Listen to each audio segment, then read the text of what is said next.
सूत्रों के हवाले से इजराइल से एक अहम जानकारी निकलकर सामने आई है। जानकारी ये है कि इजराइल ने एक डॉजियर तैयार किया है। ये डॉजियर UNRWA यानी कि United Nations relief and works agency के अगेंस्ट है, उसके खिलाफ है। और इसमें वो तमाम बातें हैं जिसको लेकर इजराइल पहले से दावे करता रहा है। इसमें साफ तौर पे कहा गया है कि UNRWA जो है वो सॉल्यूशन का हिस्सा नहीं है, वो सॉल्यूशन का पार्ट नहीं है, बल्कि वो प्रॉब्लम का पार्ट है और इस पर सख्त कार्रवाई की जरूरत है। इस डॉजियर में जो बातें कही गई है, जो सूत्रों के से हमें जानकारी मिली है, और जैसा कि इजराइल की तरफ से बार बार पहले कहा भी जाता रहा है आधिकारिक तौर पर कि UNRWA के बहुत सारे जो कर्मचारी हैं, जो एम्प्लॉय हैं, वो हमास के साथ सीधे तौर पर जुड़े हुए हैं। इस डॉजियर में एक आंकड़ा ये दिया गया है कि जो 13,000-14,000 के आसपास UNRWA के एम्प्लॉय हैं, उनमें से 12% का सीधा कोई ना कोई ताल्लुकात है हमास से। और ये भी कहा गया है कि जो तमाम UNRWA के जो एम्प्लॉय हैं, उनमें से तकरीबन 50% एम्प्लॉय ऐसे हैं जिनके परिवार का कोई न कोई सदस्य जो है वो हमास का मेंबर है, हमास से किसी न किसी तौर पे जुड़ा हुआ है। इन सब बातों को कहते हुए डॉजियर में ये भी कहा गया है कि किस तरीके से जो UNRWA की आड़ में हमास जो है वो अपनी कार्रवाइयों को अंजाम देता है, अपने मुख्यालय चलाता है, अपने जो ठिकाने हैं वो उसकी आड़ में उसको बनाता है। और सबसे अहम बात ये कही गई है कि चाहे वो अस्पताल हो या फिर स्कूल हो जो UNRWA के सौजन्य से चलता है, वहां पर भी हमास जो है वो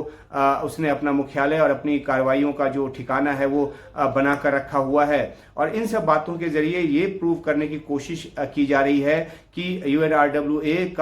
के जरिए वहां पे किसी भी तरह से रिलीफ जो वर्क है वो कराना मुनासिब नहीं है, बल्कि ऑल्टरनेटिव कोई एक तरीका अपनाया जाना चाहिए। और 3 सुझाव भी उस डॉजियर में दिए गए हैं कि किस तरह की एजेंसीज के साथ वहां पे काम किया जाए। हालांकि एक बड़ा सवाल ये भी है कि एजेंसी कोई भी हो, वहां जो काम बड़े पैमाने पर होगा वो लोकल लोगों के जरिए ही होगा। तो इस बात का कोई एक साफ उसमें तस्वीर नहीं पेश की गई है कि आखिरकार जो बड़े पैमाने पर जो तबाह गाजा में जो रिलीफ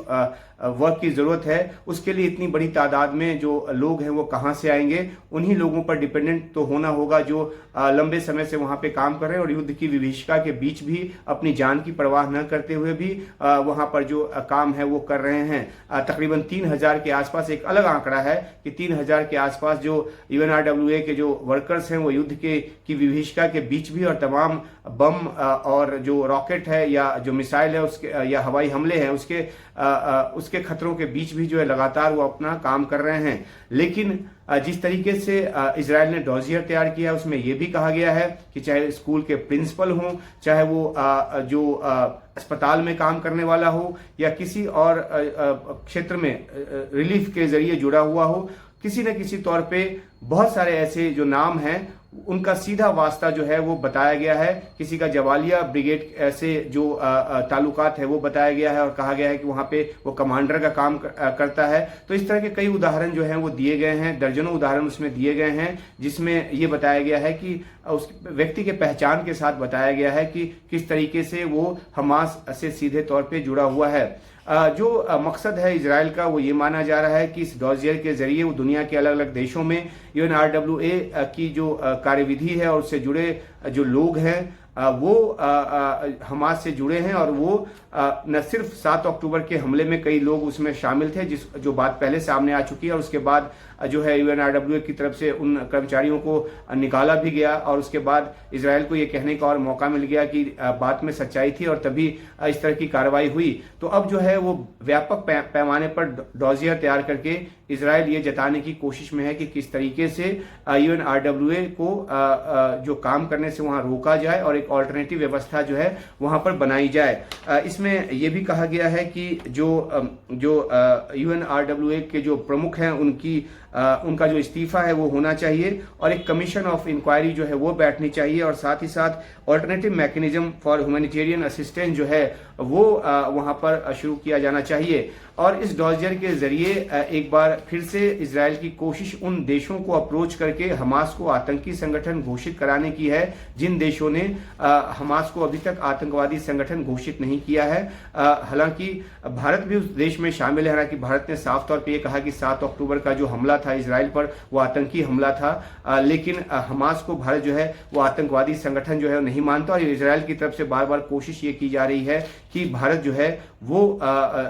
जो हमास को आतंकी संगठन माने। हालांकि भारत जो है वो 2 राष्ट्र समाधान को लेकर हमेशा बात करता रहा है। फिलिस्तीन कॉज को लेकर जो अपनी उसकी चिंता है और जो उसका कंसर्न है, जो सरोकार है, वो उसको आगे बढ़ाता रहा है। तो जाहिर सी बात है कि इजराइल अपनी तरफ से लगातार कोशिश कर रहा है और उसकी कोशिश ये भी है कि जो हमास को अंतर्राष्ट्रीय स्तर पर आतंकी संगठन जो है घोषित किया जाए। अमेरिका, पश्चिमी देश कुछ और जो इजराइल है, इन्हीं देशों ने अब तक हमास को आतंकी संगठन घोषित किया हुआ है। लेकिन इस डॉजियर के जरिए और इसमें यूएनआरडब्ल्यूए की जो भूमिका है या उसकी जो संदिग्ध कार्यप्रणाली है उसके जरिए इजराइल की कोशिश है कि बड़े पैमाने पर इस चीज को सामने रखा जाए। और जो सूत्र हैं वो ये भी बताते हैं कि अलग अलग सरकारों को इस डॉजियर के साथ, उस डॉजियर में जो जुड़ी सूचना है उसके साथ जो है इजराइल की तरफ से अप्रोच किया जा रहा है या आगे आने वाले समय में किया जाएगा और उनको इस बात के लिए मनाने की कोशिश होगी कि यूएनआरडब्ल्यूए अव्वल तो उसे वहां पे काम करने से रोका जाए, एक ऑल्टरनेटिव व्यवस्था बनाया जाए। और दूसरा ये कि हमास की जो क्रूरता जिस रूप में इजराइल बताता रहा है कि किस तरीके से सामने आई है, उसके आधार पर उसे आतंकी संगठन घोषित किया जाए। लेकिन एक बड़ा सवाल यह है कि जिस तरह से जो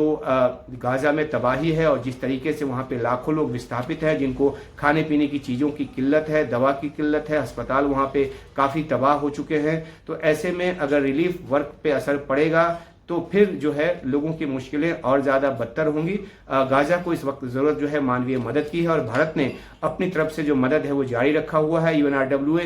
के फंड को कई देशों ने, खासतौर पे पश्चिमी देश हों या अमेरिका, उसने बंद किया, लेकिन भारत ने अपनी तरफ से जो मदद की राशि है उसको रोका नहीं है। जाहिर सी बात है कि फिलिस्तीन कॉज को लेकर भारत खड़ा है। हाँ, ये अलग बात है कि आतंकी मामलों में जो संजीदगी जिस तरह से दिखाई जानी चाहिए दुनिया के कई देशों की तरफ से दिखाया जाता रहा है और जो तथ्य आधारित बातें हैं उस पर दुनिया जरूर जो है वो कार्रवाई करती है। लेकिन अब देखना है कि इस तरह का डॉजियर लेकर जब इजराइल की तरफ से अलग अलग देशों को अप्रोच किया जाता है तो उनका क्या ख्याल होता है यूएनआरडब्ल्यूए को लेकर और हमास को आतंकी संगठन घोषित करने के इजराइल